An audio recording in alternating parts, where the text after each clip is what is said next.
Hello, everybody. It's Miss Amber with the ABCs of Preschool podcast. Welcome back.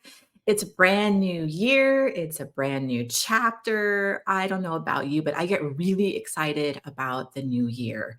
Now, some of you may have had just a fabulous year, fabulous 2023, and you just didn't want it to end because it was going so well. Or some of you may have had one of the hardest years of your life, and you've been counting down for weeks or months for this new year to be here. So, wherever you are on that spectrum, it is a brand new year. And when I look at new year, I see a new chapter, a blank chapter, and the closing of an old chapter. And I don't know, every new year brings things that we are not expecting. I think it's a really good thing that we do not see the future because holy moly, I think if we saw the future, we may be so scared to get out of bed and think, are we really going to face that? So I think it's a beautiful thing that we just have this very moment right now. This moment is all that we are promised. And I think that's the beautiful thing about starting a new chapter is because we can start writing an outline of like, how do we want this chapter to go? There's a lot of things that we try to control in our lives and that we can have kind of a general outline. I know I have some general goals. I have a general direction that I'm heading right now in my personal life and in business. But I also know that there's going to be things we never know what tomorrow holds. There's going to be things that come that are completely out of our control. And the only thing we control is how we adapt and how we move forward through the stuff that comes our way that we do not have control over. So if you've had a really difficult year, I am so sorry.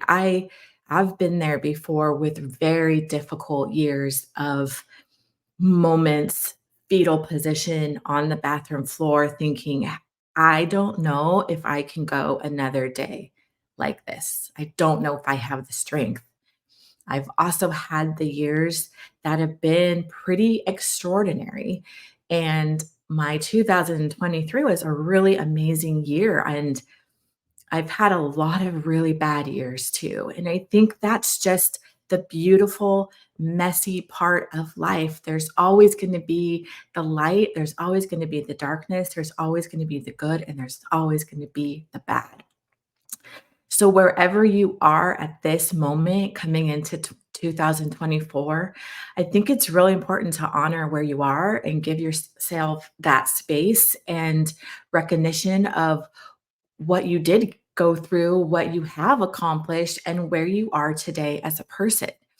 I think a lot of like speakers, and there's a lot of books out there about do, go, because the more you do, the more you go, the more amazing you are. And I think it teaches us like our worth and being loved is in the busy and the doing and the go, go, go. And I know for a really long time, that's how I identified myself. And I always felt like so good getting pats on the back because people would say, I don't know how you're juggling 4 kids and working and volunteering. And like, how do you do it? And for a really long time, raising my kids, I thought that was amazing. I thought being busy was awesome. Like, I'm rocking it. I'm like the best mom. I'm volunteering. I'm juggling the preschools. I'm teaching. I'm have employees. Like, I'm doing it all and have a clean house. I'm doing the laundry. But inside, it was like this mask was over because inside I was so tired and struggling. And I equated being busy with love. Like, I'm a good person if I'm busy. I'm a good person if people think that, oh, I'm so amazing because I'm juggling all these things. And the last 4 years, I've slowed completely down. Like, I took away all the busy. And that was a really odd experience for me. I went from going 100 miles an hour to like sitting on my couch in the middle of the day in silence, looking around like, I have nothing going on and it's so quiet.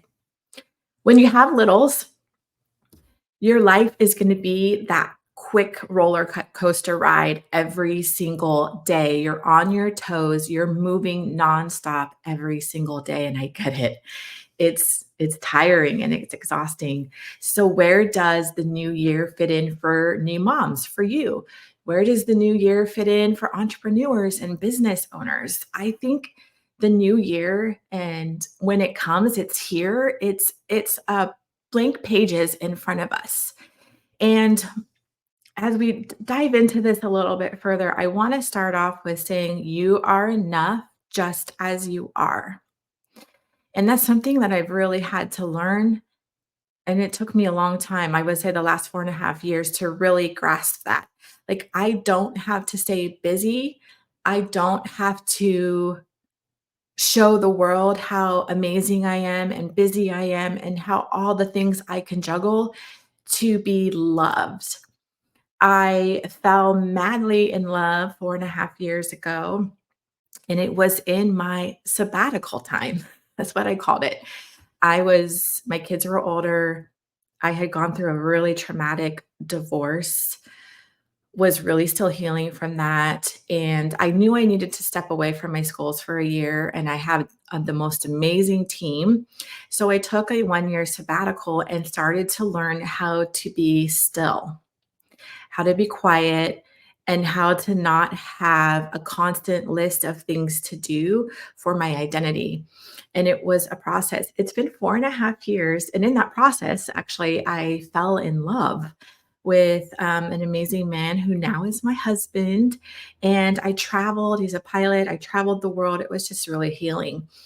But what I want to say before we go into like goals and the new year outlines is you are enough just as you are. And I truly believe there's different seasons in life. There's seasons where we're busy, there's seasons where really hard things come in our life and we have to pick ourselves off the floor and start again. There's seasons where it's calm and quiet and still, and we're learning to go inwards and listen to our inwards voice and not the outward voice and not the noise around us. So life is about seasons, and I think life is about growing, but that growing and learning is up to you as a person. I think with social media, and there's so much noise out there, and there's so many people, I feel like, almost preaching like go go go, do this, be better, the 4-hour workday. Like, it's like this constant hamster wheel of going and doing, and we're missing the we're missing the stop and smell the roses part. Like, truly, like, life is moving so fast. You understand that. I get it. Like, it just seems like yesterday we were celebrating New Year's for 2023, and we are now in 2024. So life goes extremely fast. And what do you want your life to look at like? What do you want your life to look like this year for 2024? Let's forget about the goals or the lists or the things to do, but where do you want to be in 1 year? How do you want to feel? Like, how do you want to feel walking into 2024? And I think once you can dial in, like, how do you want to feel about maybe yourself, about your situation, about your life? It also will bring some like, okay, well, maybe I need to change this area or work on this area. A few years ago, in my stillness and sabbatical, I started really learning how to live life very intentional. And I learned the art of saying no. And I think as young parents, you're working, you're juggling kid life, which is crazy in itself every single day. It's organized chaos. Like, every day is so different. There's so many balls in the air and there's so many hats you have to wear that it's really hard to live intentionally. But I think you can. I think that we can. And saying no to volunteering is okay. Saying no to being PTA mom is okay if you feel like you just don't have time to do it. I want to encourage you. I want you to know that you should be and are loved just as you are. And I don't think we have to always go, go, go and do to be someone important in this world. I think there's so much beauty in being still and calm, and slowing down is such a wonderful thing. And when we're busy all the time, when we're going, going, going, going, like that's also really stressful. And I'm one to say, I'm going to tell you right now, I ran and ran and ran and ran and was so busy all the time. And that coping mechanism, I believe it was a coping mechanism for me because I was in a very difficult marriage at the time. I was stressed all the time. I may not have looked stressed, but I was stressed. And at 31, I had breast cancer. I had some heart issues. I had to have a full hysterectomy at 37. I've had just a lot of health issues. And I look back thinking, I think stress causes so many issues in our body too. So going into this new year, I want to encourage you to, it's awesome to set goals. I think goals are cool. I like to do generalized goals because I don't like to be like, "Oh, I'm going to lose 15 pounds this year, or I'm going to lose 20." For one, I don't even freaking like to get on the scale. It gives me anxiety. So I don't even get on the scale anymore. Even when I'm at the doctor's, I go to the doctor's a lot. I always say, do not tell me, do not, I don't want to see it. But one of the goals may be, I want to be really healthy this year. And that's one of mine. My my goal last year too was really focusing on my health and a general aspect. So just walking, like I'm really trying to walk every day and I've been really good with it. I'm walking. I'm eating better. I'm getting the sleep that I need is super important. I'm hydrating. I'm like drinking my 80 ounces of water every day, but it's a general goal because I think sometimes when we get so specific, if we don't meet that, it can feel like such a failure. So I think going into the new year with general goals. So, like mine is continuing to be healthy. And I've done a lot of research on the blue zones. I freaking love doing research on the blue zone. It's really amazing. There's zones in the world that people are living a really long time. They have longevity, they're healthy. And part of it is being in a community, walking, moving their bodies every day, eating when they're like 80% full and not stuffing their face. Anyways, it's really interesting. There's a documentary on Netflix. I highly recommend it. But I try to live my days now like, ooh, did I live a blue zone kind of day? And those are just general things. They're not super specific because I'm gonna have the cookie. I know myself. Like, I know that I can't take sugar out of my life. Like, I love sugar too much. I know it. That's probably a bad thing, but everything in moderation. So if I have one cookie at night, so be it because life is short. Um, I think going into a new year, choosing a word of the year is really awesome. For years, I have chosen a word, and sometimes I've spoken it out loud, sometimes I've journaled it. But it's been like my mantra. Like I choose a word, and that's kind of like my thing. So last year, I'm in my office, and the word of the year was ambitious.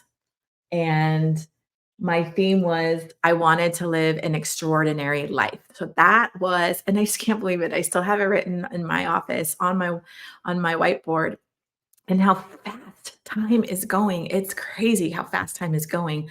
But I truly did live an ambitious year, and that's general. I didn't write goals on the bottom. That was just my theme. And last year I finished my book. I opened and got a new school going. I started this podcast and had to learn how to be a podcaster. So I would say that was a pretty ambitious year. But for me, I know what works is being very general. This year, my word is going to be centered. Um, Going back inwards, I think is really important. I think that we have a lot of our answers, and I feel like inside our soul, or whatever you want to call it, is our compass. So, my word this year for 2024 is centered. I want to be mentally, emotionally, spiritually calm and centered and grounded in everything I do. I just want to be grounded and feel like I know who I am. I'm strong within myself and I'm centered. And so I don't know exactly what that looks like yet, but that's going to be the word I'm using this year is just being centered. And I encourage you to journal. I don't know if you do journal, but I think journaling as a business owner, as a parent, actually as any kind of person, I think journaling is awesome. You do not have to be a fabulous writer or a crazy good writer. Journaling is for you. I have literally been journaling since I was 10 years old. I have a giant box in my shed of journals from the years. And it's funny, it's hilarious to go back through and read where I was as a 10-year-old, 12-year-old, 14-year-old, experiencing my first kiss, like all that stuff were in these journals. I think journaling is a really great way to stay centered, to stay grounded, or to stay like focused on your life living intentionally. I think choosing joy, like choose things in your life that bring you joy. Are there things right now, maybe people or things in your life that are not bringing you joy? I think as we grow up, as we mature, as we age, we see the importance of our space and boundaries and protecting our well-being. And I think that's okay to set boundaries, like choosing things that bring you joy. I went from being really still, 4 years ago, I went on this sabbatical. I stepped away from my business a little bit. I learned how to be still and I learned how to heal from recognizing that my coping mechanism for years was to stay busy. I got so much gratification from people coming to me and saying, "Oh, you're so amazing. How do you juggle four kids, volunteering, running your schools? Like, how do you do it?" And I'd be like, "I don't know. I just do." But that's how I felt love. I felt love and identified love as doing things, checking things off the list, checking goals off the list. That's how I identified as being good enough. But I think that's crazy and ridiculous. Like you're good enough just as you are. If you choose to go down a path, what brings you joy? Like right now, like this podcast just brings me joy. I don't even know if anybody is even going to listen to it, but it brings me joy. I just wrote a book. Again, I don't even know if anybody will read it, but writing brings me joy. Now, going in and working a certain job or going and volunteering different places, if things do not bring me joy, I do not do it anymore. And I'm okay with that. But I encourage you, like journaling this last year too. I really did a lot of journaling for the last year and a half in the mornings. I tried to just have morning time. When you have little ones, it's really hard, but I encourage you to set aside some time for yourself every single day and journal. And it's cool to look back to see where you've come, how far you've gone, and how you were feeling. But yeah, it's a new year. There's blank pages, and I think it's cool to pick a year. Pick a word that's your focus. Maybe write some goals, some general goals. I think that when we get too specific, it could be feel like a failure. But I think it is important for us as human beings to have a direction. We're moving in a direction. I think with purpose, it feels good to have purpose. It feels good to have um, like a path we're heading on that we know where we're going. Now, life's going to throw us curveballs because as much as you can journal, as much as you can write some general goals, as much as you can write your word of the year, you may be on track and things are going well, and bam, life hits. Bam, life hits. I've been there. I remember the morning my dad called me on my phone and my dad said, "Your mom's passed." I remember that. And at first your brain, I couldn't understand it. I could not even comprehend it. I had just seen her a few days prior.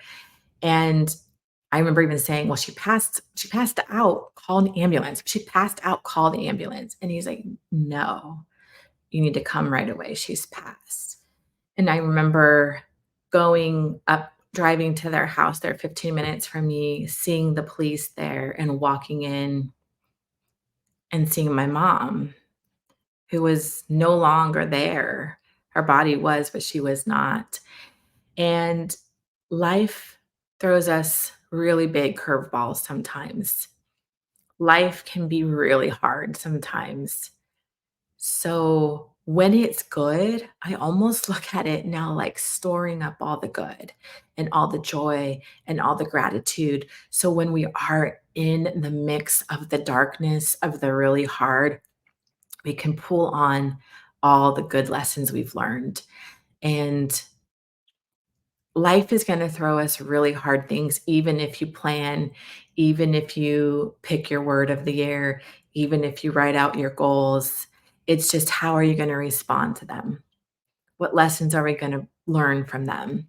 My mom's passing, it really opened up a spiritual side of me.